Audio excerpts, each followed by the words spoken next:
हमारे मुल्क भारत ने अपने बहादुर सिपाहियों को और एक कमांडिंग अफसर को खोया है, तो मेरी तमाम उनसे हमदर्दी है और हम दुआ करते हैं कि उनको ऐसे मुश्किल वक्त में उनको परवरदिगार सब्र दे, क्योंकि उन्होंने किसी ने अपने बेटे को खोया, किसी ने अपने हस्बैंड को, किसी ने अपनी औलाद को खोया।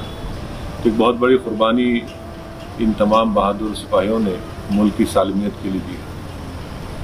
दूसरी बात यह है कि पिछले अप्रैल के तीसरे हफ्ते से ये मुसलसल चीन की तरफ से गालवान वैली में पांगसोंग सू में वहाँ पर चीन की फ़ौज बड़ी तादाद में घुसकर करीब 4.5 किलोमीटर के करीब भारत की टेरिटरी को उन्होंने कब्जा किया।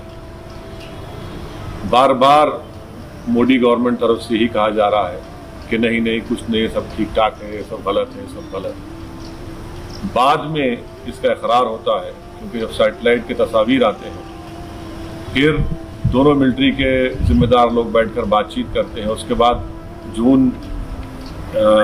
6 जून को कहा गया कि डी एस्केलेशन होगा, डी एंगेजमेंट हो गया। सवाल ये पैदा होता है कि जब आप डी एस्केलेशन, डी एंगेजमेंट की बात करते हैं, तो फिर हमारे ये 20 सिपाही कैसे मारे गए? हम सबसे पहली बात प्राइम मिनिस्टर से हम पूछना चाहते हैं कि इसकी अकाउंटेबिलिटी किस पर है, इसका जिम्मेदार कौन है? क्या प्राइम मिनिस्टर जिम्मेदार है? क्या डिफेंस मिनिस्टर जिम्मेदार है? क्या होम मिनिस्टर जिम्मेदार है? क्या NSA जिम्मेदार है या CDS जिम्मेदार है? आखिर इसकी अकाउंटेबिलिटी किस पर फिक्स होगी? इन हमारे 20 जो सिपाही मारे गए, इसकी अकाउंटेबिलिटी किस पर फिक्स होगी? दूसरा ये कि इनकी जो जानें जा चुकी है, यकीनन इसका हुकूमत की तरफ से एक जवाब देना चाहिए, जिसको कहें कि एवेंज करना चाहिए। और उसका बेहतरीन तरीका ये है कि चीन को हम हमारी टेरिटरी से उनको हटाएं। जो टेरिटरी उन्होंने भारत की टेरिटरी थी, उस पर कब्जा करके बैठे, वरना इन तमाम सिपाहियों की जान जो गई है वो रायगा चले जाएगी। अगर इनकी जान को जो चली गई है रायगा नहीं जाने देना चाहिए। इनकी जान की अगर अहमियत है तो हम वजीर आजम प्राइम मिनिस्टर से, मोदी से इस बात का मुतालबा करते हैं कि आप चीन को हटाइए हमारी ज़मीन से, आप अकाउंटेबिलिटी फिक्स करिए। ये सबसे अहम बात है। तीसरी बात यह है कि प्राइम मिनिस्टर को बताना चाहिए देश को, क्योंकि देश में आज हमारे इन 20 सिपाहियों की मौत के बाद बहुत गम और गुस्सा है। देश ये जानना चाह रहा है कि चीन ने आखिर कितनी हमारी जमीन पर कब्जा किया है। बताती क्यों नहीं सरकार ये? भाई डी एस्केलेशन, डी एंगेजमेंट हो रहा है, तो फिर आप कितनी जमीन पर चीन ने कब्जा किया? चीन ने तो अपने इलाके में आर्टिलरी भी लगा दिए हैं। इसका क्या मतलब है? बंकर्स बना रहा है जहां पर कब्जा किया है उसने। तो प्राइम मिनिस्टर को ये बताना चाहिए कि चीन ने हमारी कितनी जमीन पर अंदर घुसकर कब्जा किया है।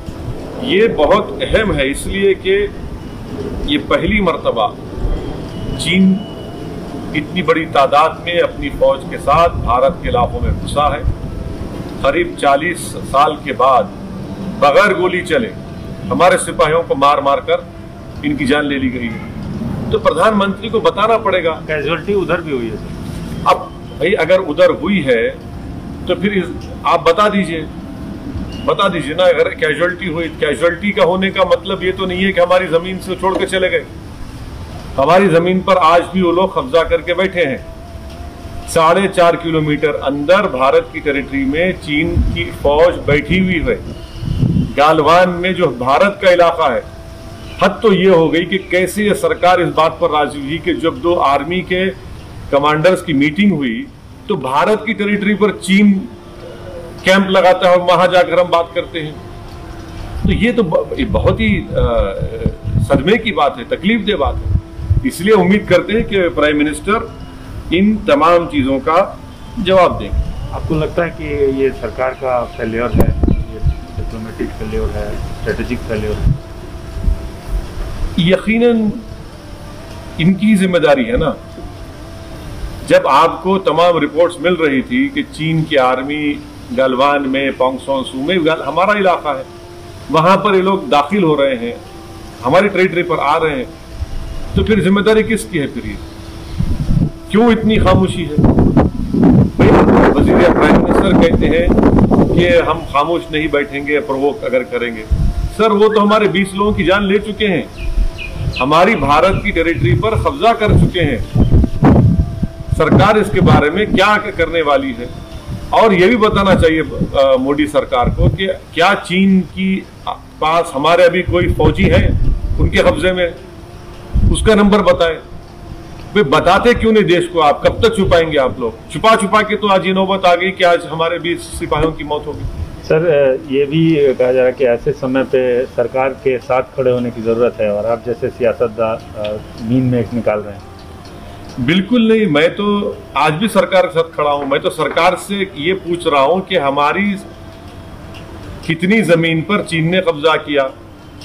पहले तो सरकार ने कहा कि कुछ नहीं हो रहा है, सब ठीक ठाक है, चंगासी कहा। बाद में मालूम हुआ कि भाई इन्होंने कब्जा कर लिया। तो भाई कितना जमीन पर कब्जा किया बताए ना देश को। देश को बताने में आखिर इतनी तकलीफ क्या हो रही है? आप बताइए देश को कि चीन ने, यकीनन चीन ने हमारी टेरिटरी पर कब्जा किया है। गलवान जो हमारा इलाका है, सुले का इलाका है, जहां पर चीन कभी नहीं आया, वहां पर चीन पहुंच चुका है। तो हम सरकार के साथ खड़े हैं, मगर इसका यह मतलब नहीं है कि कोई चीन की फौज पीएलए हमारी जमीन पर कब्जा कर ले और हम खामोश बैठे रहे, आंख बंद कर ले। भाई जितना मुल्क बीजेपी का है उतना मुल्क मेरा भी तो है, मुझे भी तो पूरे देश को जानना चाहिए। पूरे मुल्क में गम और गुस्सा है। इन मरने वालों का भारत सरकार इसका कोई रद्दोबदल या कुछ रिएक्शन करेगी या नहीं करेगी? और इनकी मौत को अगर रायगा नहीं जाने देना है तो हमको चीन को हमारी टेरिटरी से हटाना पड़ेगा। आपके हिसाब से क्या स्टेप लिए जाने चाहिए? भाई ये तो सरकार को बताना चाहिए अब तक क्या स्टेप लिए।